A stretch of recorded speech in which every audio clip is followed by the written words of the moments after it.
Welcome to Level Up. I'm Sherelle. And I'm Danny, and this is the podcast where we talk about health, fitness, and mindset. We are doing something a little bit different today. How are you feeling, Danny? I feel like I'm in the casino playing a game of cards. Oh, God. Yeah. We have a deck of cards that have questions on them, and we've selected a few. And I saw this, it's from The Diary of a CEO, which is a podcast that we both listen to that we love. And I just thought it would be really good to play the card game together. And it's just this box, and it says, open up to open up. Vulnerability is the door to connection. Ooh. So I thought Danny and I could sit down and play cards. Do you want to start? Do you want me to start? Yeah, so what we're going to do, we've got some cards in our hands each, and we're going to ask each other those questions. So we don't know the questions that are going to come. And these questions have been written by Stevens, who hosts The Diary of a CEO, his previous guests. So at the end of each episode, they write a question for the next guest, and he's turned them into cards, and here we are. Yeah, it's a great idea. And I'm excited to get into it, so maybe I'll go first. All right. You gave me the option and then took it right away. I changed my mind. The first question that I've got is, do you remember a moment when you realised that you loved your job? And when was the last time you hated your job? Ooh, I hate my job when tax time rolls around.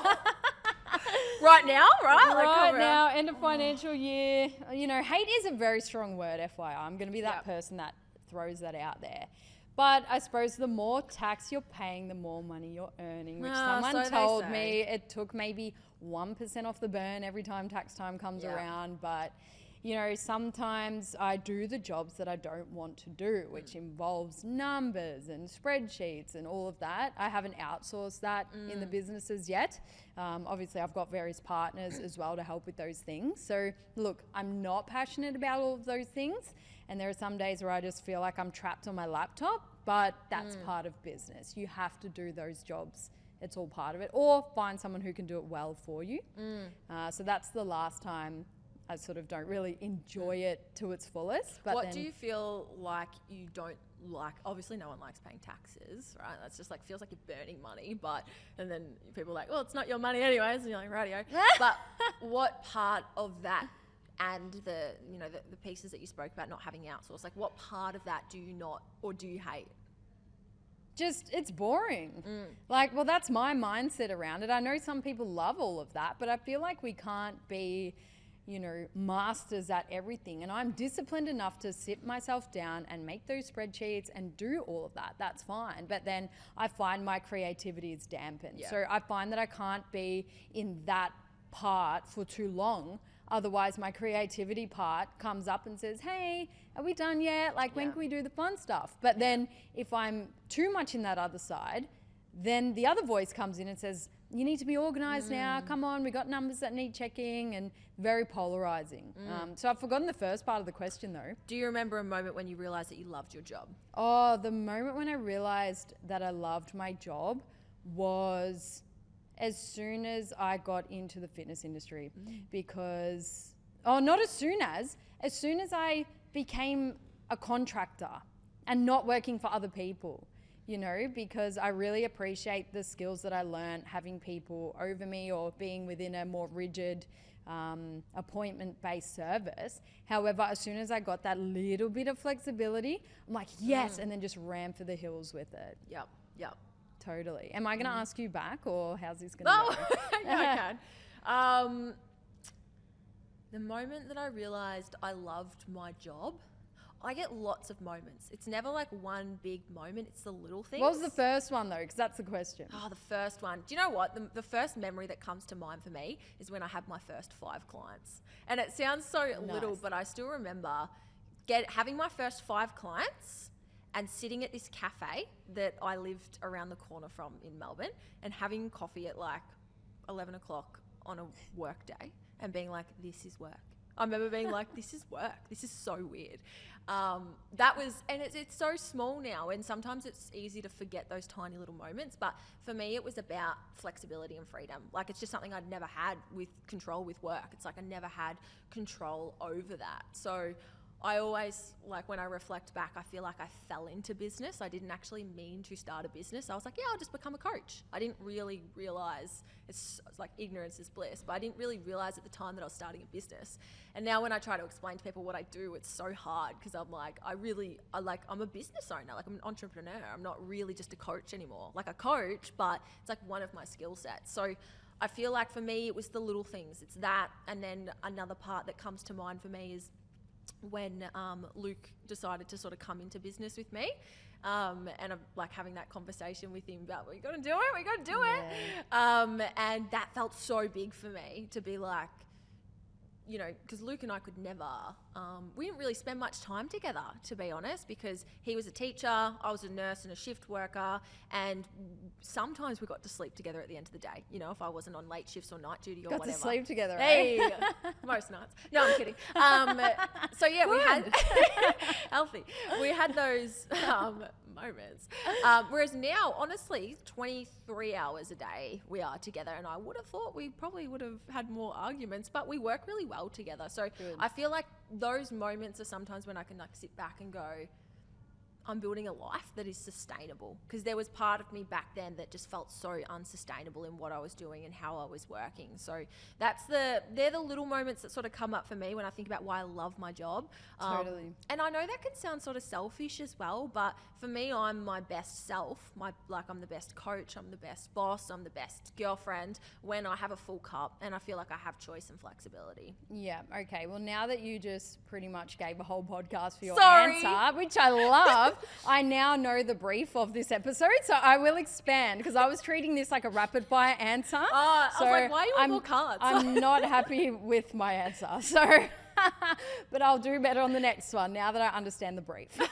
Great answer. Sorry, is there anything you wanted to add? No, I can't even remember what I said. All right. Do you want to go then? Am I asking you one now? Yep. Put mine down. Yeah, good. I get it. I love it.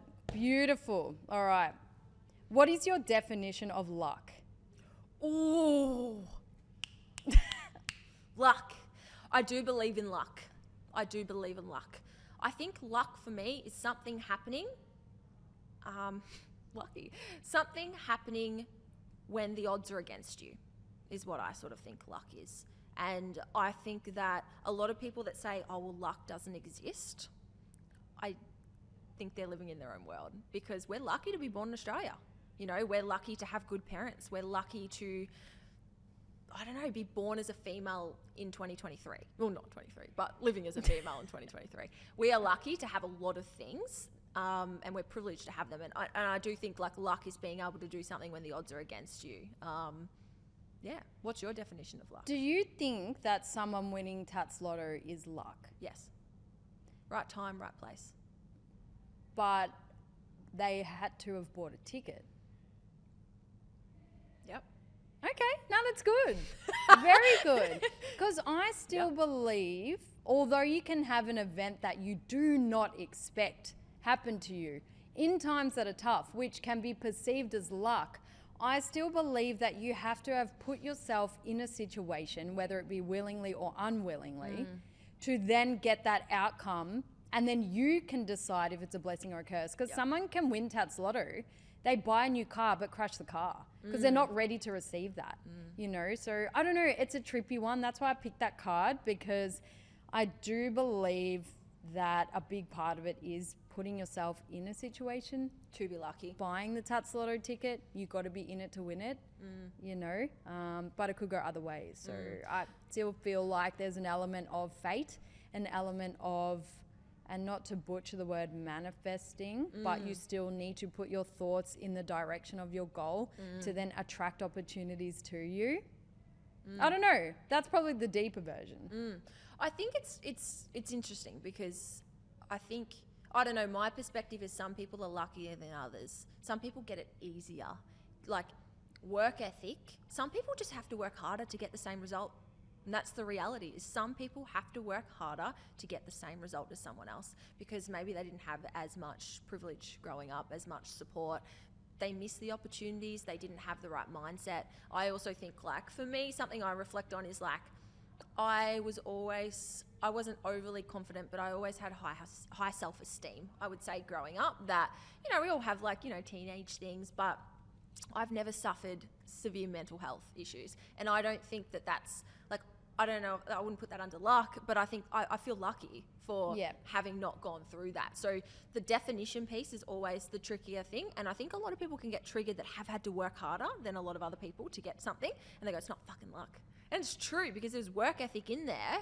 And it's just, the reality is like, maybe you weren't lucky. It doesn't mean you can't get what you're after though. It just means you have to put in more work than someone else that has a little bit of luck on their side. Yeah, and of course, when you're brought in, you know, we're born in Australia, and you know, it is called the lucky country as well. And of course, I can express gratitude towards that, and gratitude to some of the things that you did bring up. But then also, if I'm in a position where I have to work really hard for something, you know, I can't feel negative feelings towards someone else who finds it easier, because then maybe I'm just putting myself, like if I had to take singing lessons right now, if someone's like, okay, you're on stage right now, you have to sing, I would just change my situation based on an area where I can perform well with a little bit more ease. So it's also that balance of people are trying to force their direction when they can just change directions, and then they will feel more lucky because it's their passion or they're actually good at it. You know, so it's also not getting mixed up with just trying to go down a certain path when there's so much resistance versus, well, maybe Danny wasn't meant to be a singer. All right, we pivot. This feels a lot easier. Yeah. You know, I think we all have an unfair advantage, right? And you have to think about, what's my unfair advantage? And then you have to run with that. Fuck people if they're like, oh, you're so lucky. It's like, yeah, well, I had an unfair advantage. You have one too. You can find it. So there's always going to be a little bit of strategy in there as well. And I think, you know, we took our unfair advantage and ran with it.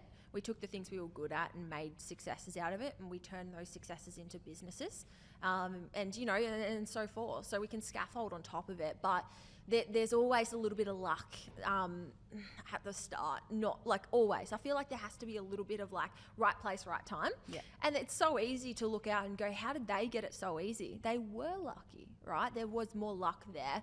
Whereas maybe, you know, your journey to success, whatever that looks like for you, is a lot slower. And that's just a reality. I think the world isn't fair as well. It's not, we're not all on an even playing field. And to me, I'm like, well, what's the difference between that? It sort of is luck, because if it's not luck, it's not choice for a lot of people either. Yeah, deep. Didn't expect that. Sorry. Good. I like Lucky. this. I love it. Cat Good. with 9 lives.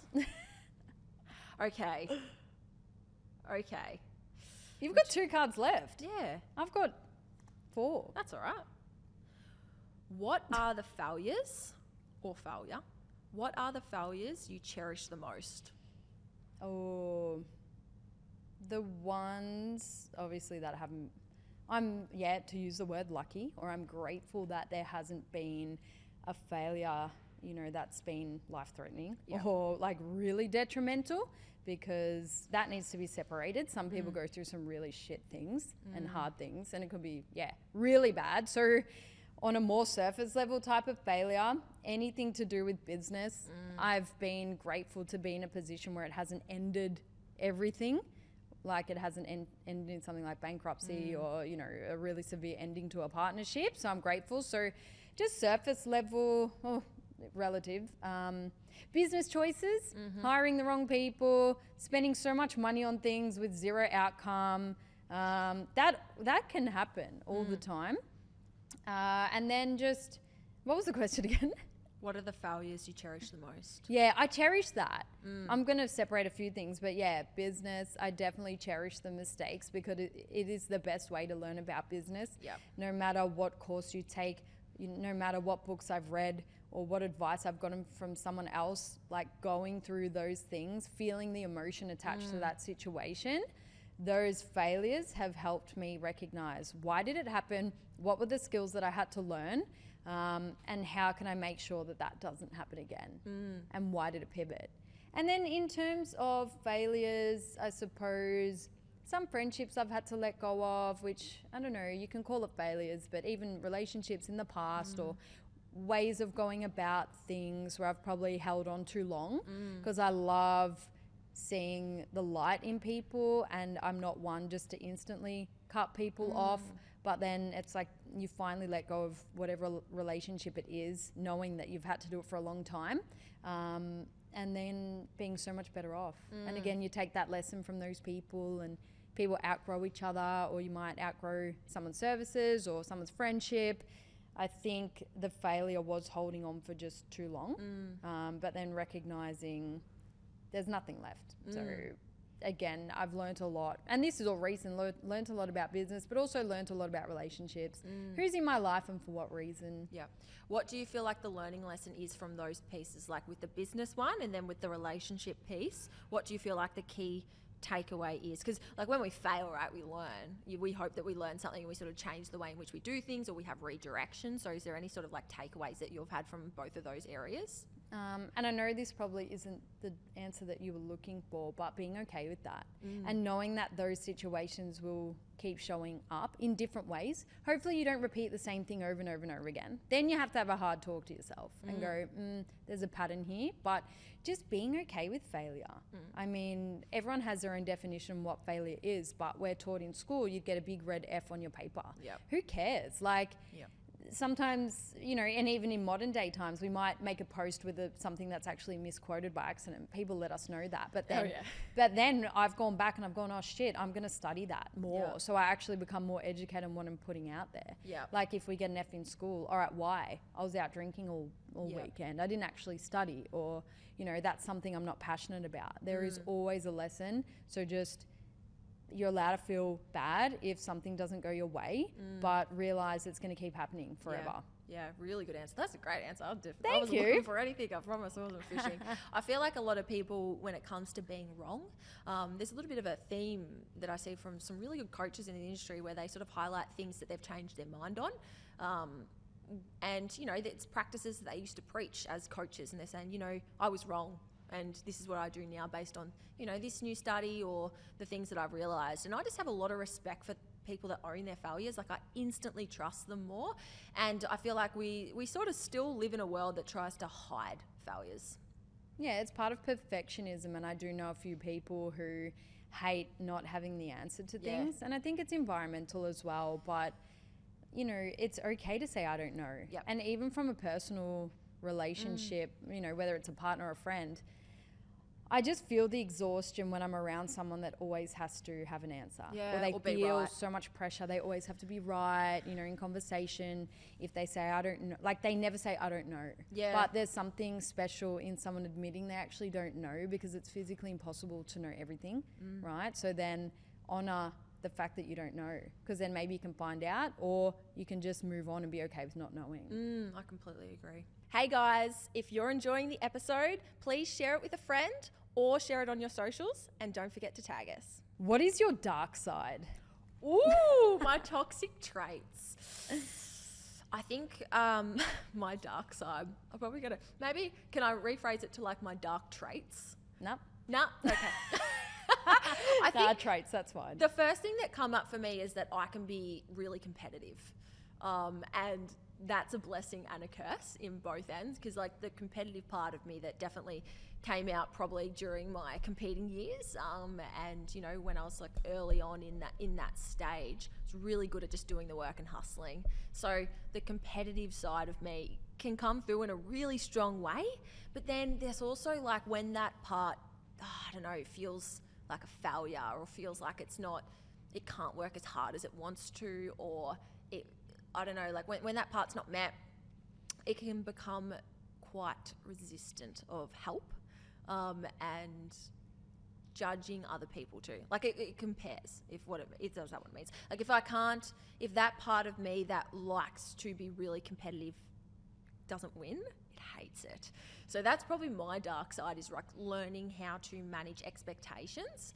And I think business has really stretched me in that area, because like what does winning look like? What's success look like? How do you measure that metric? So I think my dark side is just the parts of me that have like really high standards and high expectations, and then what happens when they don't go to plan. And it's always a work in progress, but that's the sort of first thing that comes up for me. Yeah, what situations, or when do you find that side comes out, and for what reasons? Like, what are you competitive about? Good question. I actually don't even know. I think it's probably the comparison piece that can come out sometimes. And I consume a lot of business content. And I think that where you should be versus where you are can come out with timelines. And I constantly have to be like, Sherelle, zoom out. Like, you've been in business for like 18 months. Like, just zoom out, slow down. So that's when it can come out, is when I feel speed, right? And that's also like a blessing and a curse too, because I'm like, go, go, go, get the things done. But then it's also like, well, you've got to have push and pull. So it's definitely something that like I'm aware of, and I'm incredibly grateful for that aspect of me that is competitive, that has drive, that has ambition. But it can also become a dark side when it drives decisions, because it makes wrong decisions. Like the competitive side that wants to move really quickly will make poor decisions if it can't slow down and make calculated choices. Yeah, amazing. I can definitely sense some relatability, particularly in the speed part, and like you and I can be very go, go, go. It's interesting that our biggest light can also be a dark side if it just crosses over. Like, I can totally just be a workaholic out of my pure enjoyment.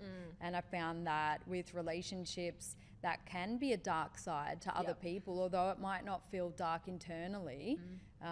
It can put a dark spin on who I am, because I can just get so engorged in my own enjoyment of what I do for a living, which again, it's a superpower, but the devil's in the dose. So it can start to affect relationships if I just sort of get too tunnel vision.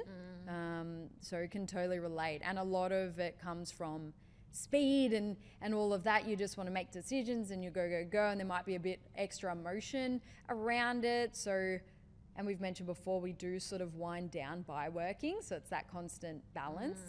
But I suppose that's the only thing I can think of as well. Yeah. You do naturally compare sometimes, but then as soon as you're present and, you know, there's a little bit less emotion attached to that mindset or that darkness, emotion can feed the darkness, I find. Oh, yeah. Yeah, and if you're feeling good about yourself and you're present and you've got that balance between push and pull, probably doesn't consume as much, I find. Yeah.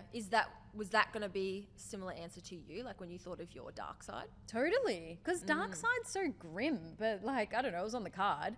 But I mean, God, our dark side's so like lame. But good on us for finding an answer. But that's the only thing, that's the only mind or mood that I get in that affects other people and myself. Like, keep going, like do more, be more. I love it, but I hate it. And it's funny how like that dark side or that part of you shows up in different areas in different ways. And Luke was joking the other day when we were having a conversation about when we first started dating together. He was like, we couldn't even relax if it wasn't productive. Like, I used to have this thing where like everything I did, there had to be like a productive outcome. I couldn't just like do nothing for nothing. It's why I struggled so much with like video games and like all those things. I'm like, what a waste of time.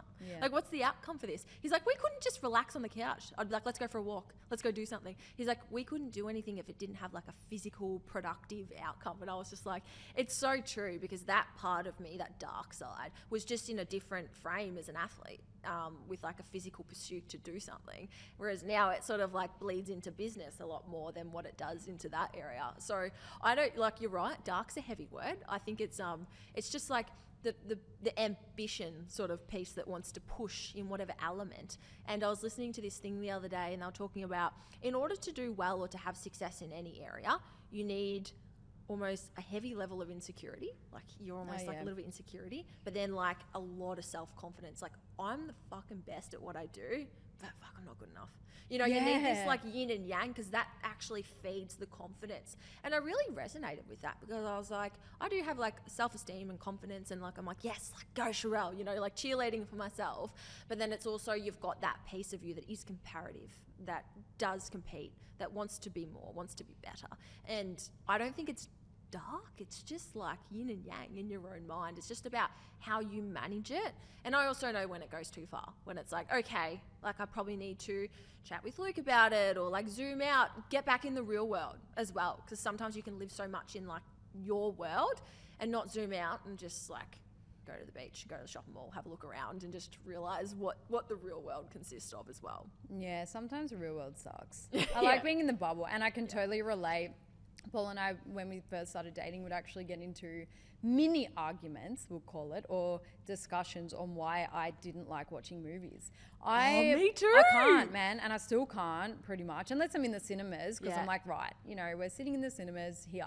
If I'm on the couch, I really struggle to watch movies, which is a massive value. It's why I go to series, because I'm like, 45 minutes. Even I love 20-minute comedies, bang. Yes. But I know for a fact if I wasn't dating Paul, who really valued movies, I would not be sitting still.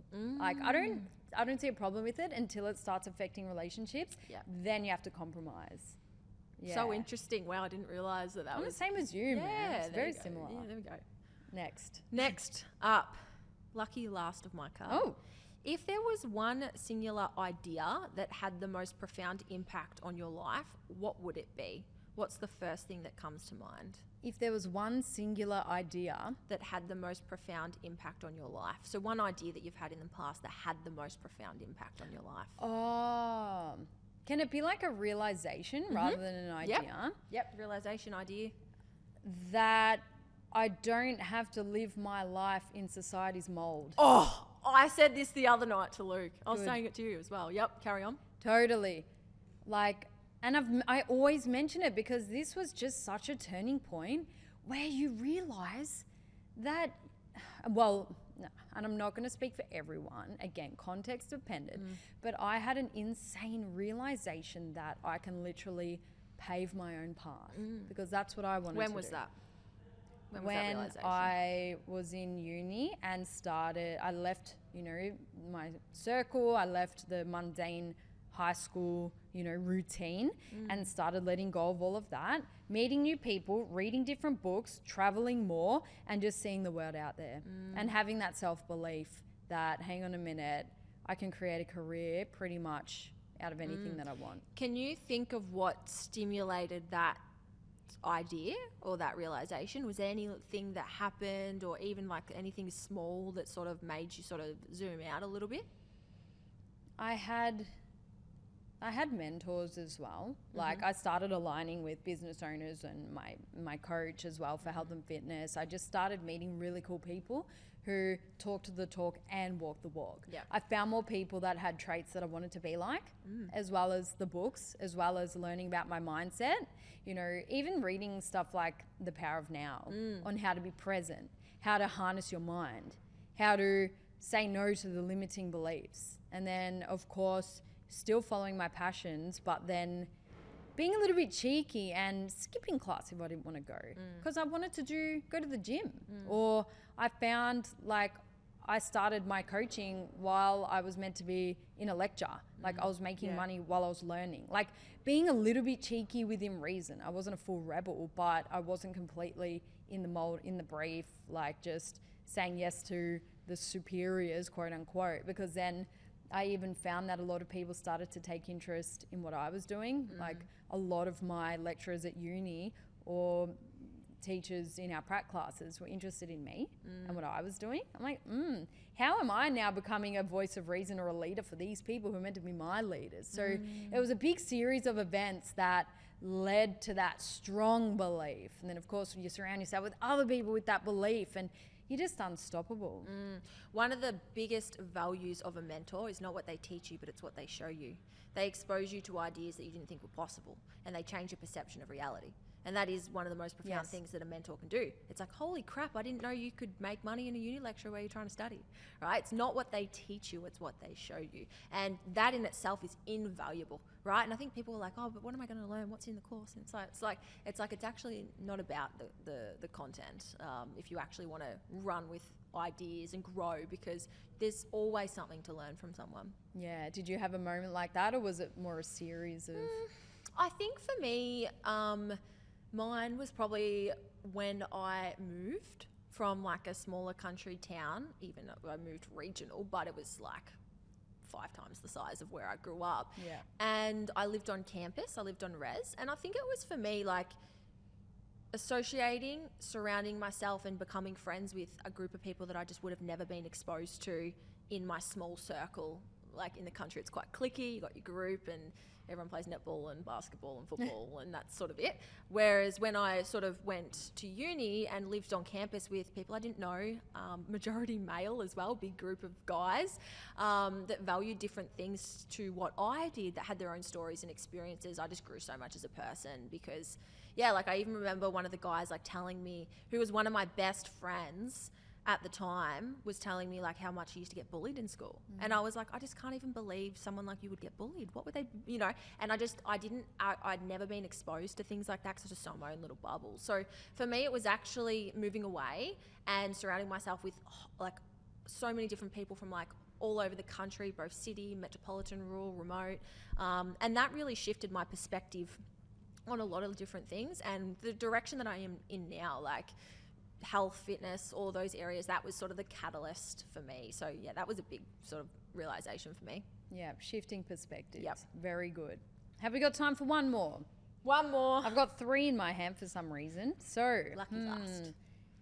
Okay, what is your definition of success? Ooh, I was listening to a podcast on this the other day, so it's fresh in my mind.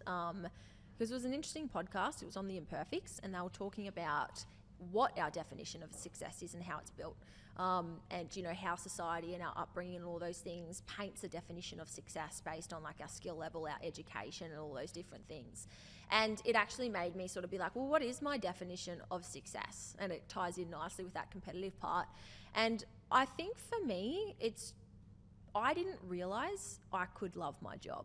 Like I didn't realize I could love my lifestyle, and I didn't realize I could have all the control and the literal freedom that I choose to work, and I love what I do, and because of that I can do 110 hours in a fortnight and feel fine, you know. So I think my definition of success is just being able to do things that fill my cup up, that just keep me moving forward. It's not feeling exhausted, it's not living for the weekends, it's not living for a paycheck. Because I think if our definition of success is more in what we do, we're more likely to do more of it. And when we know in the grand scheme of things that consistency and patience and time is just something we have to endure, if you tie success to the process, which it sounds so cliche, but if you tie success to the art of building something and growing something, yourself included. And I love personal development stuff. So if I ever feel like what I'm doing is growing me too, I almost feel like a little bit selfish because I'm like, oh, this is growing me, but this is work. Are you kidding me? So being able to do stuff that grows you and expands you so you can be a better educator, coach, business owner, partner, mother, daughter, whatever it might be, that to me is success because I'm excited about doing that for a decade plus. And, you know, the person that will be at the end of that is sort of what is my definition of success. I know it's probably pretty muddy. Yours? Yeah, and you know, you said it's probably muddy as in unclear, but like, I don't think you can have one answer because if you did, you'd be lying, like as in one word answer. So that was awesome, and if that's what you feel, then that's true. We all have different measures. Some people value money, some people value objects, some people value going out and all of that. So it is important to find your definition. And I feel like your definition can also change based on your beliefs, based on the milestones you have reached. Because when I started, I was, you know, trying to earn more money to then gain flexibility. Now that I'm in a more comfortable position than when I was younger, obviously uni student, now my success is, okay, utilizing my resources to visit my family and travel, you know, to be able to not wake up fearing certain things, you know, doing what you love on a day-to-day, but then also making a living to then give back to other people, not talking monetary wise, but education, being able to help other people, of course, and giving back. So it's interesting, when I lived at home and I had so much access to my family, I just wanted to earn more money. And I wanted nicer things, you know, and then I got that to the level in which I was happy with. And then all of a sudden, like, oh, actually, I want to go back with these guys. So I feel like it's been a bit of a ping pong.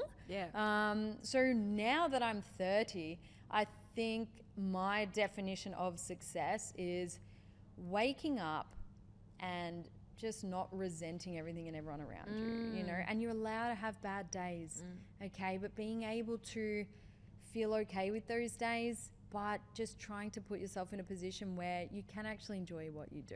Yeah. You know, give back to people, and it doesn't have to be like what we do on a podcast, you know, having all these things. This is our level of success. You might have a beautiful conversation with the neighbor, you know, and you've brightened their day up. That's great. It's all relative. You might have a job that society might not deem to be super glamorous, but if you've done your job at your best capability and it gives you something to wake up for, then that is success. Yep. Yeah. I think success as well just ties in with our values at the time too. And, you know, as you mentioned, they can shift and change what our values are, what we value. And I can imagine like when, you know, when people move to that next chapter and have family, like their values are going to shift and change and their priorities are going to do so as well. But what can happen is I feel like people therefore don't change their metrics of success, and they're still measuring them in the ways that, you know, maybe it was your ATA or your income or your status. And it's like, is that what you value though? Like, remember that should like shift and change too. So it is really interesting because success is, you can't quantify it, and that's why it can be hard to sort of really highlight what it is for each individual. I feel like it's a feeling. Yeah, success is definitely a feeling. Success is like a feeling. You just feel good. Yeah, interesting. I enjoyed those cards. Yeah, it was great. I'm excited to do another episode in the future. There's some really juicy ones in there. But we hope that you guys could sort of come along with us and reflect on, you know, all the questions that we've done as well, and really challenge yourself too. But I really love these thought-provoking cards because just like a mentor, they expose you to ideas and questions that you just wouldn't ask yourself. And, you know, that's what growth really requires, is being able to be pushed in areas that you won't push yourself into. Yeah, thanks for coming along the ride, and look forward to the next episode. If you're enjoying the podcast, please leave us a 5-star review and hit follow so you can stay up to date with our weekly podcast.